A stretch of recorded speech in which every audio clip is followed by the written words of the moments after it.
All right, DCA 5251. This is Professor Scott, and I'm going to walk through Chapter 2 of the Hands-On Data Science for Marketing, the conversion rate exercise. I have their GitHub pulled up. That's what this page is, and it has all of the code there that we can copy and paste over into our Jupyter Notebook, or what I'm going to show you and talked about on our check-in was the Google Collaboratory. So I'll go ahead and show you how to do it in the Jupyter Notebook first, and then I'll get into Google Colab and walk through some of these codings here. So the first thing you'll probably do, I had instructed all of you to download Anaconda Navigator. This is its kind of opening screen. Now you can do this either in the Spider or as the textbook sort of directs you in the Jupyter Notebook. So I'm going to launch that here. And it should automatically open something in your browser, and then it's going to look for a file folder. What this is doing is actually setting your working directory is how it's going to be called. So I want to go to my desktop, and what you really want to do is you want to go to a folder or to the place where you have your data set available. So now I'm in my desktop. I have our data set that we're going to be using here saved to my desktop. Some of you have had it maybe in the downloads folder and couldn't figure out why it wasn't loading up into the Jupyter Notebook. It's because you actually need that file saved to your computer, not just in the downloads folder, because that's a temporary folder. The system doesn't want to find it that way. So I'll go to new and I'm going to do Python. All right, so now I'm in my new Jupyter Notebook file. This is a Python file, as you can kind of see there. So then we can start, and I'll explain some of these as we go along. I'm going to copy and paste these lines and just tag them over into my own notebook here. So what this one is a simple code, and it's just kind of like a magic code from Python for matplotlib, and it's saying any of the plots that we're going to generate, we want to show them inside the notebook. That's all that's showing there. For Jupyter Notebook, there's a quick sort of shortcut keys. If you press Return and Shift, it will automatically run that line. So now we can see that that line has been ran. So that's our line 1. I'm going to go back.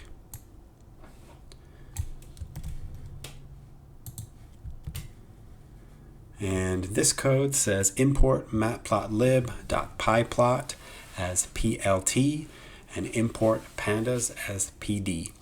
The way that you can kind of understand this, if you think about if any of you do maybe like woodworking or have done different projects with tools. So you have kind of a workbench, or you have a space where you're doing work, and then you have different tools that maybe you've bought at different times, and so you bring that tool to the job that you're going to do. So how Python and Jupyter Notebook kind of functions as a workspace. So we have our workspace and we need some tools. So we are importing in different tools. So matplotlib is matplot library. That is a tool or a package that has been created. Pandas is a package that has been created in code. And so we're calling in those tools, or we're bringing them to our workbench to use. And then this as is just showing us that we are going to call it PLT from this point on. Without this is called just an alias. Without setting this up to run or to use the matplotlib package, we would have to type in that before everything that we did. Same thing for the pandas here. Before we used any of the pandas packages, we would need to type in pandas before calling a function or some sort of package that was created in that deal. So having these shorthand aliases is a lot more efficient for us. So I've already ran that as I was kind of talking there. So I have those two things in there. Now this next part has what has been giving some of you some troubles, is importing the data into our workspace here. So this, as it is not going to work for me because I've provided for you an Excel file and not the CSV file. So I apologize for that troubles that's hit you, but this is how we're going to import an Excel file of this name. So what we're doing here in the code is we're using pandas. So we see that here as PD. So we're calling in that tool. And then there's a function within pandas that allows us to read in different data sets.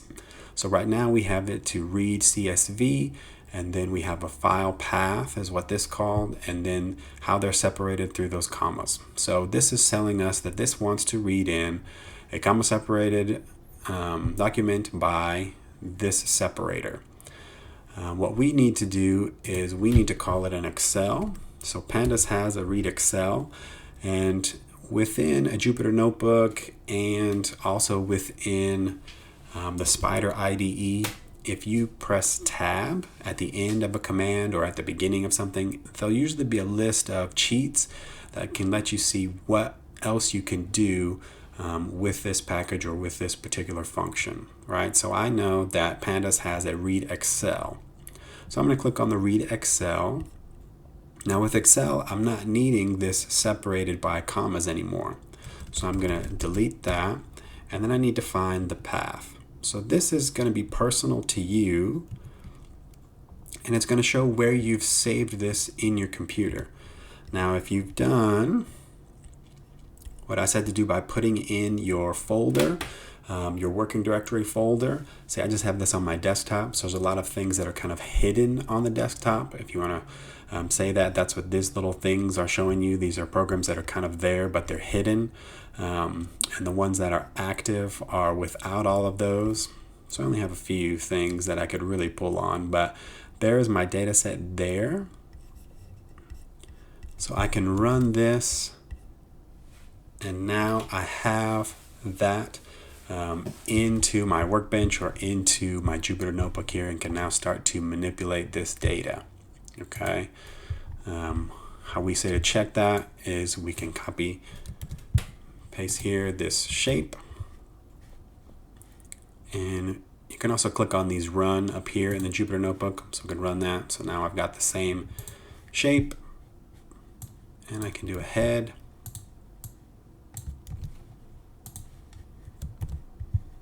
Here. And so what the head does is it's going to show me the top 5 rows, and then it's usually going to show about 10 of the columns. So if you have much more than that, it's just going to give you these little ellipses dots here, and you can kind of imagine. But we have, maybe you're more familiar with Excel, and so we can kind of compare what we've got. This is my additional full Excel sheet here compared to my head. So it looks like we've uploaded the same data set.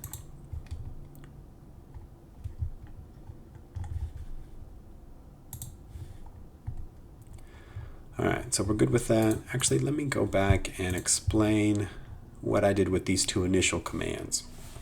So by pulling in this data set with the pandas, so I called pandas right here with that PD dot.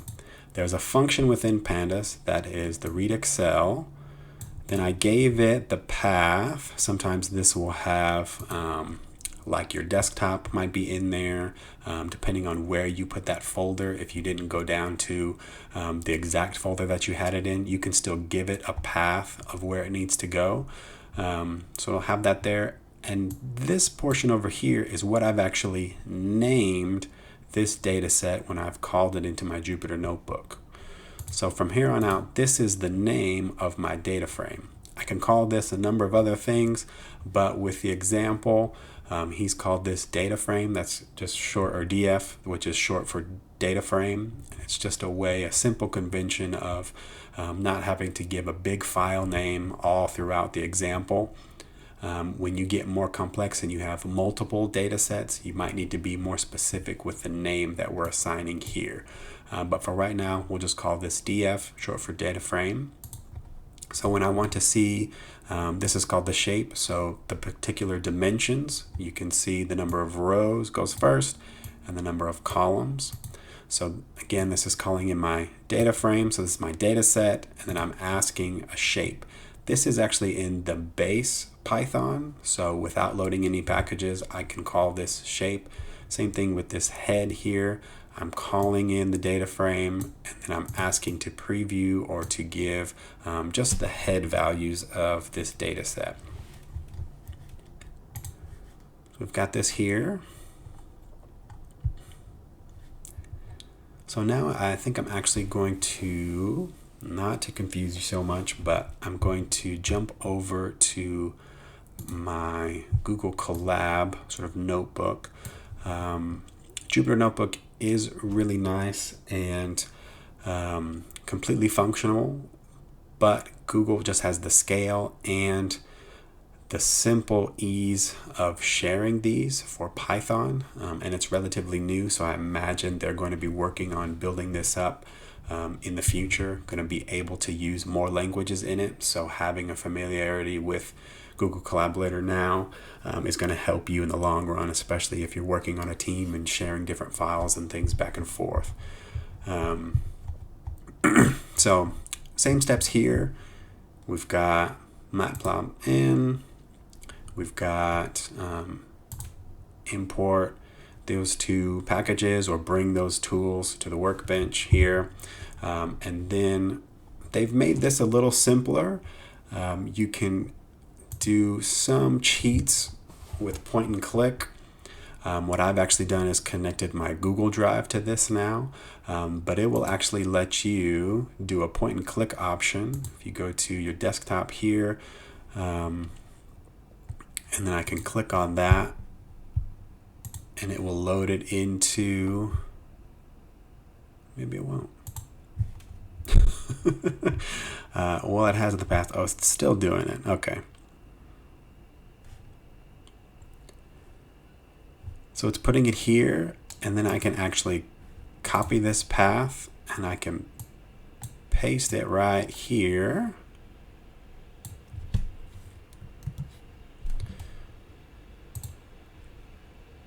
And I need to put this in quotations because it's a name, and then it'll pull it in here.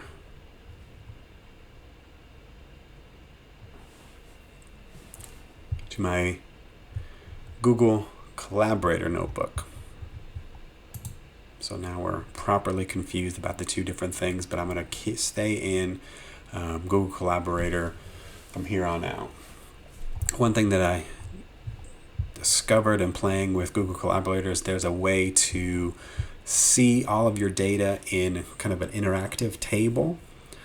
So I ran this here and was playing with it.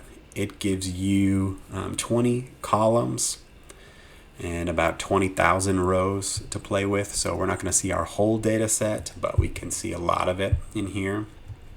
This is just for more visual people that want to see what exactly is going on with all of this data. Again, this is the same data set and Excel sheet that we had before.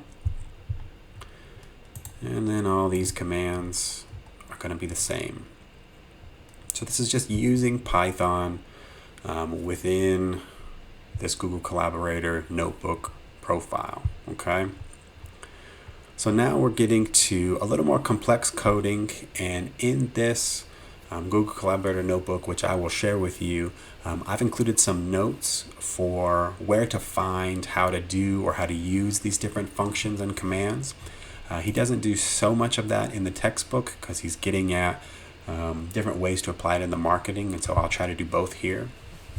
But just to break it down, what we're doing here is we're actually going to create a new column. So we're actually creating, in all purposes, a new variable called conversion. So we're calling our data frame. These brackets here indicate that we're about to name a column. So in this case, we're creating this column, so we are giving it something, but others you might call this age, right? This is just one way to name or to subset a single column by itself.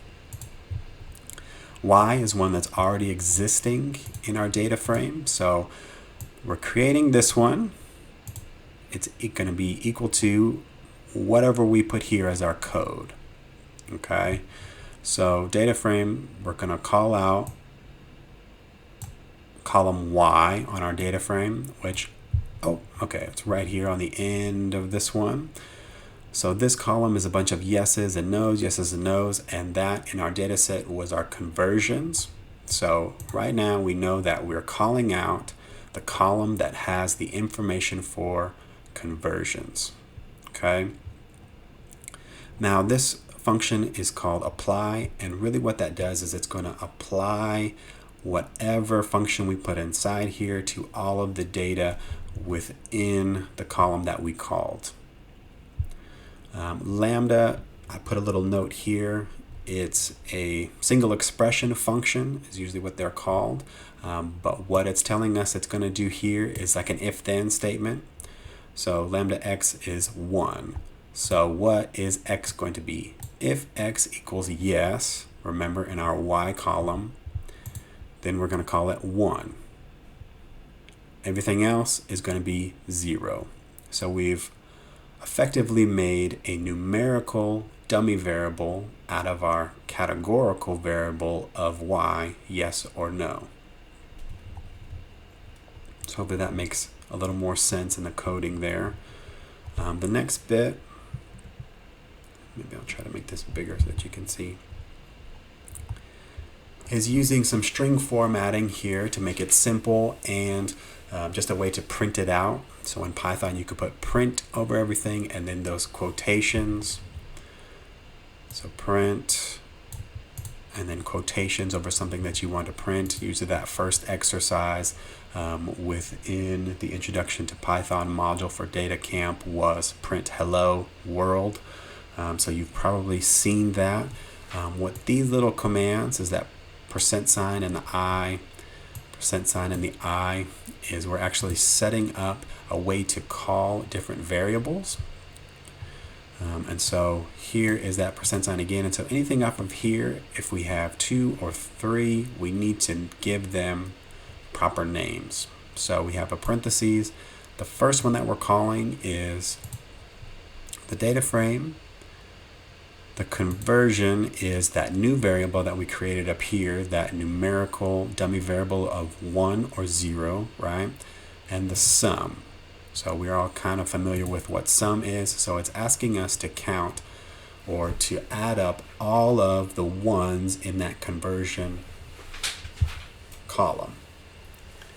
And then data frame shape 0. So that is telling us to count the shape, right? If we go back here, this is our shape of the data frame. And in Python, when you have a list like this or seemingly coordinates, you're not starting with the 1 position here. This first position is always 0. So this would say, if I wanted to call this data frame shape 0, and this would be 1. So when I go back down here, they've called the data frame shape, those brackets, 0, so they're wanting the first position there, 4188.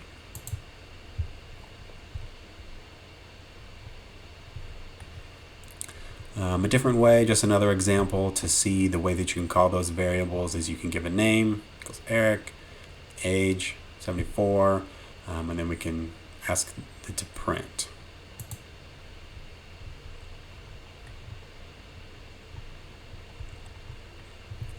Another thing he did here was we're looking for conversion rates as a percentage. So this is no longer just a total like we did up here of total conversions. Now we're looking for what's the percent of those outreaches or whatever communication that we did that have actually converted. So what's this in a percentage? So same deal, print. We've got a statement here using string formatting.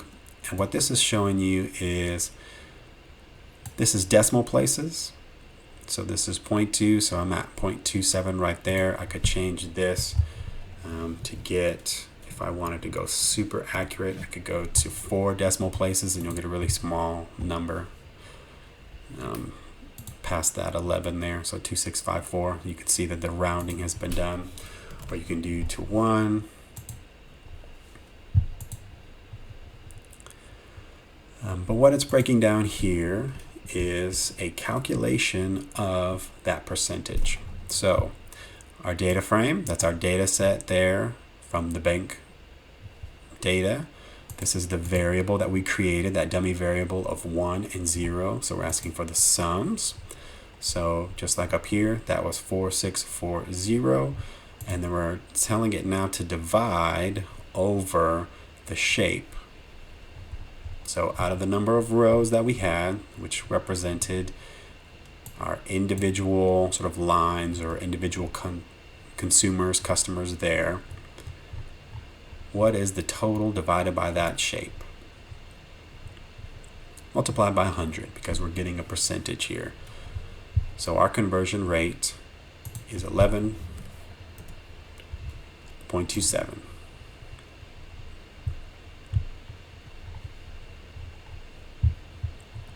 All right, next one here. And after a while, some of these are going to look real familiar. So you should get a picture of what's happening with each of these. And I'll just point out some new things as we go along. Let me close that there so we can get more of the picture in. Okay, so what this is doing here is now we've got a few, we've got one new function and then some data wrangling that's happening. So with pandas, so we're calling pandas, we're calling in that tool again, and it gives a little explanation there for the notebook in Google Collaboratory. So that's nice if you want to read all of those as they pop up. This is a function that pandas has to make a data frame. This is making it an official sort of separate thing to be manipulated. That's basically what that's telling you. So how it's doing that, or what's going to be inside here, is what we're creating here. So this is our data frame, again our data set, and we're going to group it by, and what this basically means is we're going to take this column of campaign. So think about if you're running multiple campaigns. If we go back to maybe the Excel sheet, you can see that there are a number of different campaigns. I think there's 52 or so campaigns. 56 are the different numbers of campaigns there that we've run. So we're going to group by that, and then we're going to perform some sort of calculation using the conversion column, and we're going to sum that up. So basically what that's asking is we're going to sum the conversions based on campaign. And that's what this next data frame is showing us here. Here's the campaign, and here is the sum, or the total of conversions for each of those campaigns.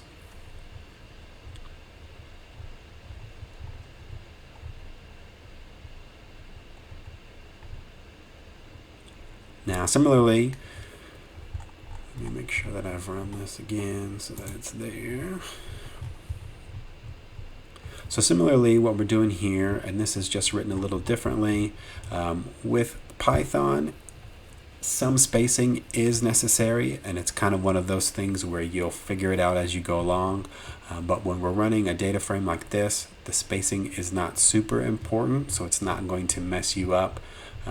If you have it grouped out like this, this is sometimes easier to see when you're going through a long script of things. So that's why it's spaced out like that, but you could run this straight as well. So similar thing, we're going to group it by campaign. We're looking at conversions, and we're going to count the total. And so what this is trying to get at is how many rows, right? How many total rows fell within that campaign 1. So that's going to give us a listing of potential, right, total customers that fell within that count of campaign 1. Not of those that converted, but both. Those that converted and those that didn't convert. And the next thing we're going to do is stack those together. So let me break down this one a little bit. So this is going to be the name of our new data frame, conversions by contacts. And what we're doing here is we're combining those two calculations that we made before. So the sum of the conversions, so that is those ones that were within each of those groups by campaign, and then grouping them by campaign, the count of potential conversions times 100. And so these are actually a percentage. So now when we run this, we're assigning it to this name as a data set within our sort of workbench or whatever. So now we technically have two data sets. We have conversions by contacts and we have our DF. So now I can make conversions by contacts a data frame. So this is just another way to call that so that it can stand by itself, and we could maybe use it in plotting graphs like we're going to do in this next step here. So now I'm just looking at this as a data frame and seeing which campaigns had the highest conversion rates. So now you can kind of look and see that campaign 1 had 13%, which looks to be on the upper end of the conversion rate for a lot of these campaigns. And then towards the back end, we're not doing so hot with conversion percentage or conversion rate.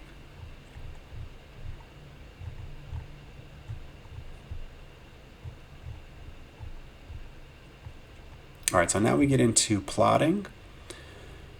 And plotting is actually when we're going to call out that matplotlib.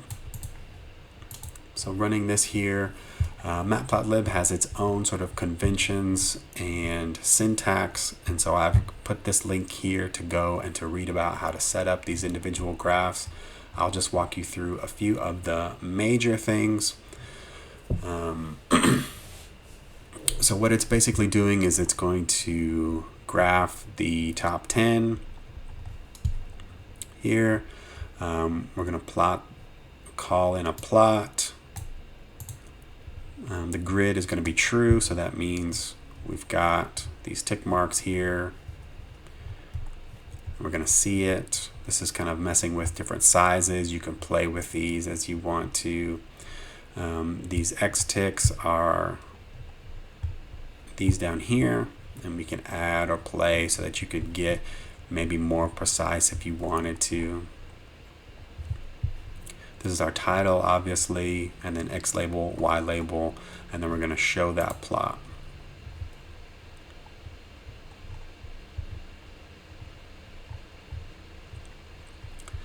All right, and then we do kind of similar things for different variables, and that's kind of what you'll do when you're looking at a data set, is just look at different variables and think about how my campaigns might be split up or put together in different ways. So here we do it by age, kind of that same code. So there's the group by, and now we're doing by age, and we're summing up all of those conversions by age. Same thing with the count. So looking at the potential counts by age, there's quite a few that we're not going to see in this preview until we create the separate data set and data frame like we did before of conversions by age. Remember, we had conversions by contact. And so now we have conversions by age, and it looks like, wow. We might have had one person that's 98, and we definitely converted that person. There might have been 4 people that were 92, and we got 3 of them. So that's really high on that range. And then you can kind of see these numbers here and estimate those. And then again, we're going to plot these kind of the same way. These visualizations are important because you can estimate and see if there is a relationship between these variables. So if a certain age is going to have a higher conversion rate, what does that say kind of about our product? So this one has a really interesting sort of U distribution, if we want to say it like that. So people in the middle, maybe they're not switching banks, maybe they're not adding new services, but they're just using the ones that they have. People beginning with banks, so young people right in end of high school, beginning college are going to open things, and then maybe you're accessing those campaign things, or you're looking more at your bank statements as you look to retire, as you're maybe selling homes and getting estates in place here towards the end of that. You start looking at those newsletters or things that are coming out.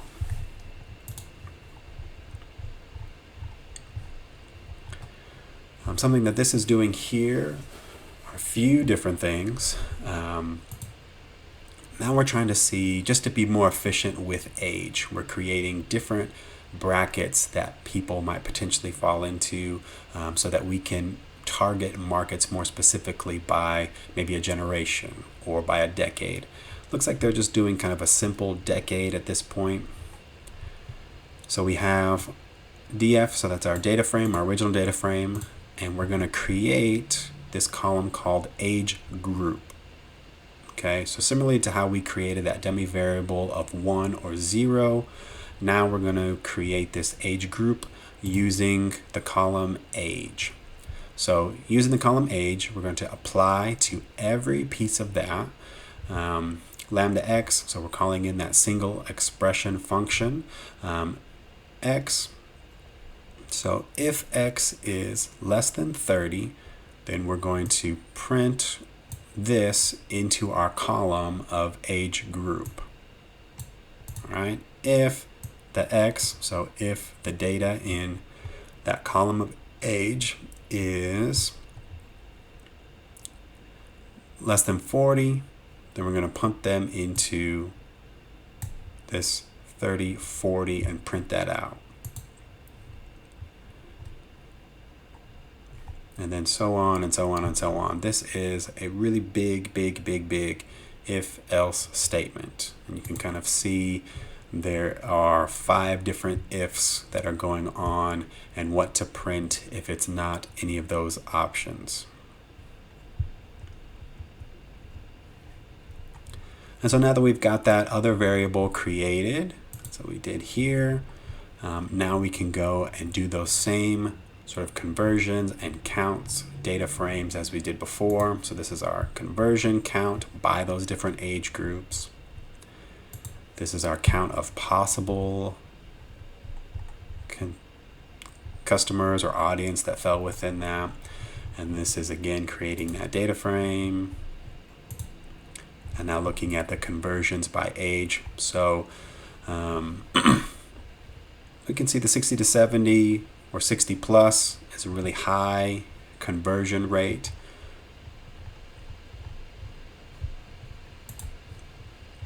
And then that's again what this plot is kind of showing us as well. This is a little bit different plot.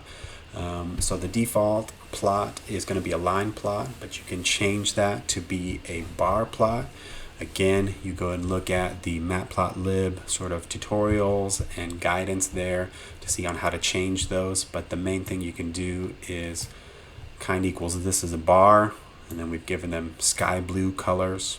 There's other ways that you can define so that each of these can have their own color, or if you were to take out this specification,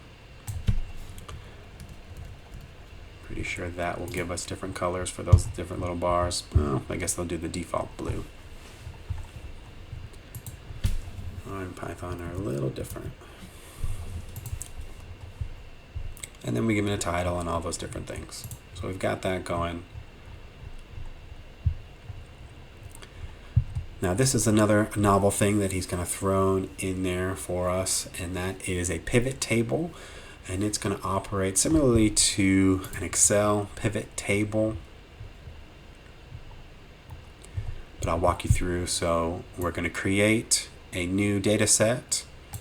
and we're going to use pandas. So we're calling in pandas again, and this function is pivot table. So in the pivot table, there's a bunch of different things that we need to be aware of and we need to call. And I'll go through it. So this is our data set, our original data set, the data frame, the bank marketing data set. The values, so this is what we're going to have separating these, basically. How is it going to be manipulated or calculated into our pivot table? The index almost operates like that group by variable. So how are we going to see these different things broken down? So marital here, this is a column, by the way. All of these are variable columns that are within this DF dataset data frame. So we're calling that marital as sort of the pivot. And then our columns are going to be the conversion. So this is that 0 or 1 were the only two options in that. You could call another thing maybe like education, and then you could see where the education split on divorced and married and single in that. And the ag function, so aggregate function is what that's short for. And len here is a count of the number of options. So this is another way of saying the total rows that fall within a specific category. If you don't put this len here, then the default is actually mean. So it will give you an average of whatever these variables that you're putting together. Sort of run that there.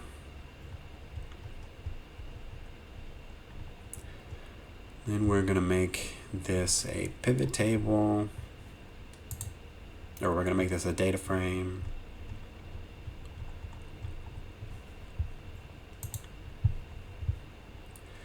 And give it some proper names. So basically what we did here was we gave our 0 and 1 up here. We gave them non-conversions and conversions. So we made our chart a little more presentable in that way. And we can look at this as a pie chart.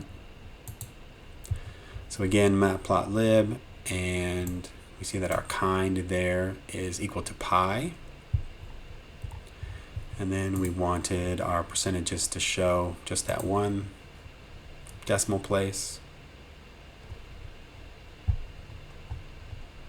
So you can see that broken down here. Let me make sure that I'm still running these as I go down. This is another pivot table. So again, we're looking at education this time and conversions.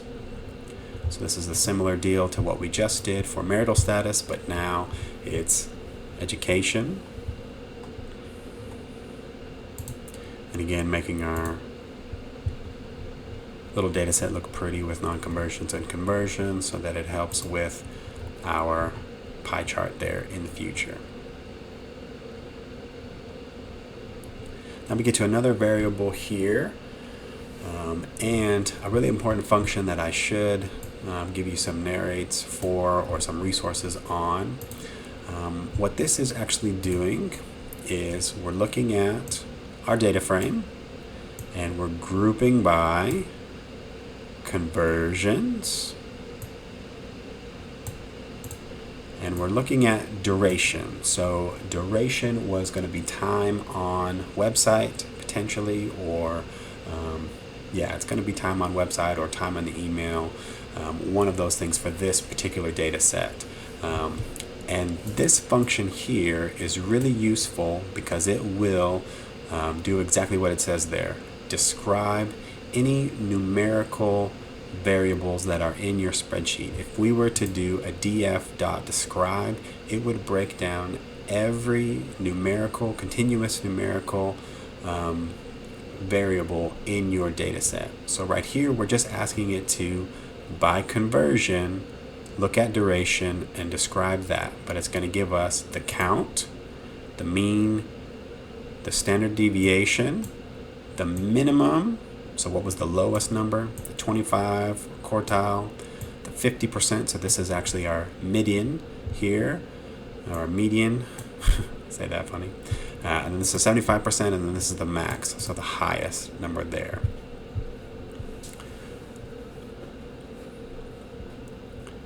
So down here, it looks like the mean is this amount of, oh, I'm trying to think of what this is in right now. I think it's in minutes, and we're going to convert it here.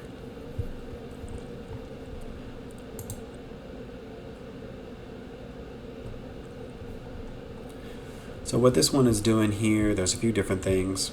So we're getting a new data set with this duration, and we're using this function concatenate, which is a data wrangling feature in Pandas. It works just by, kind of like the Excel version of that in my note here. When you're putting two different cells together or two different data frames in Python, you can use concat. So what we've got here is we've got, we're pulling out just the location, we're pulling out this line from our data frame on conversions where they equal 1 for duration, right? So we're pulling out these two columns. And we're pulling out a second sort of data frame that's built up from our initial data frame, and we're saying on conversions, those that equal 0, and we want the duration column as well. So we have two columns, and we have two data frames, one of conversions that are positive, the time duration, and then one that is the conversions are 0 and the duration for that. So we are, in the end, going to have a duration for a list of, sorry, we're going to have one list that is the durations for the conversions equaling 1, and then one list for the durations column or variable where the conversions equal 0. And we're putting those together, and then we're going to call this duration data frame columns, and we're going to give them the name of conversions and non-conversions, because we put conversions equals 1 first and conversions equals 0 second. And then we want to define this by minutes, or portions of the hour, I suppose, what this would be. So we're creating all of this, and then now we've got that printed out here. So this is the average duration of time spent on the site based on conversions, or grouped by, split by conversions or non-conversions. So it looks, by all accounts, those that converted spent more time than those that did not convert.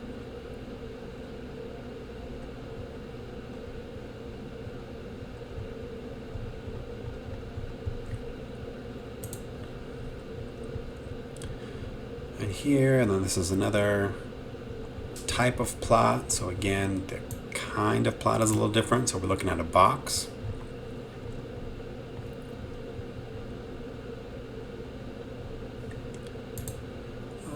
Age variable.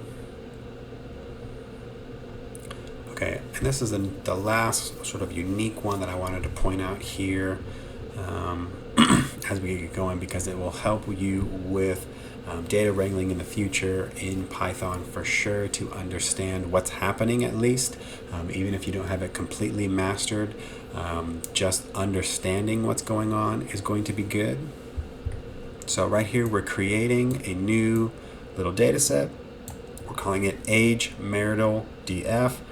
So data frame for age by marital status is probably what this is going to show us.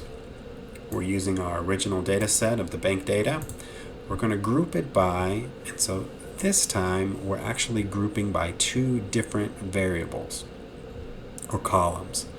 So we have our age group and we have our marital status. So what we're wanting to know is how many in this particular age group are married, or what is their marital status in this group. That's what this group by statement is getting at right here. And then we also want to focus on those conversions. So we're thinking about those conversions based on age group and marital status. Now this is the part where it gets a little hairy, and I wanted to show you kind of what it's doing with these next lines of code. So if we run this here, if we run it without this unstack, our data frame is going to look like this. And they call this kind of a stacked version.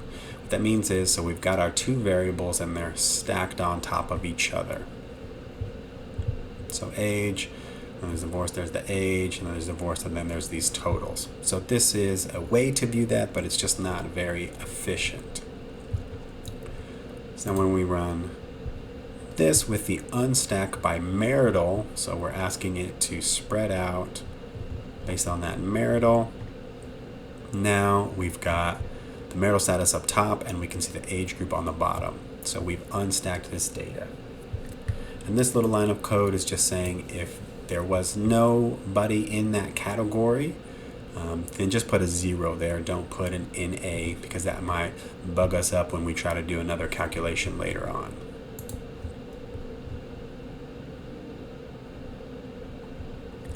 All right, this next one here, again, we're working on conversions and trying to think about conversions by marital status and age group.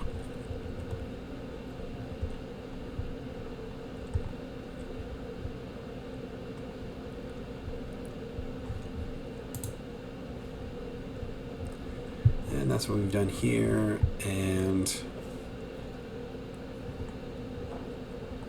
so this is actually going to be our conversion rate for these different age groups. So we've got divide. This is our original data frame. We're going to divide. So this is actually dividing that whole data set here.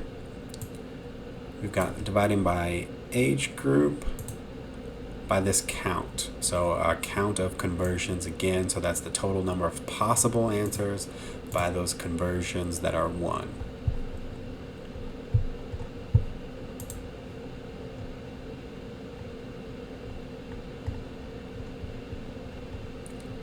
And then we go down to another bar, plot here, looking at the differences in conversion rates by age and marital status. So it looks like marrieds at 70 plus have a really high conversion rate, and singles at 18 to 30 have a decently high conversion rate.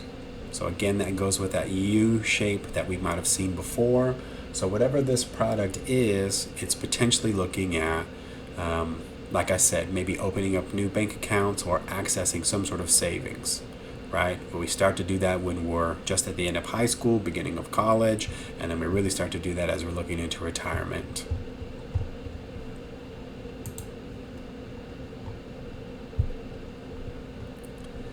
This is just another way to show that. We're going to be kind of stacked by age at the bottom.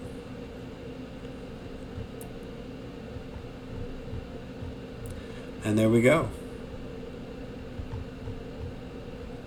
So please, please, please don't be intimidated by this. If you have any questions on this video, definitely let me know. And if you've gotten through all of this, then I'm really proud of you for sticking with me.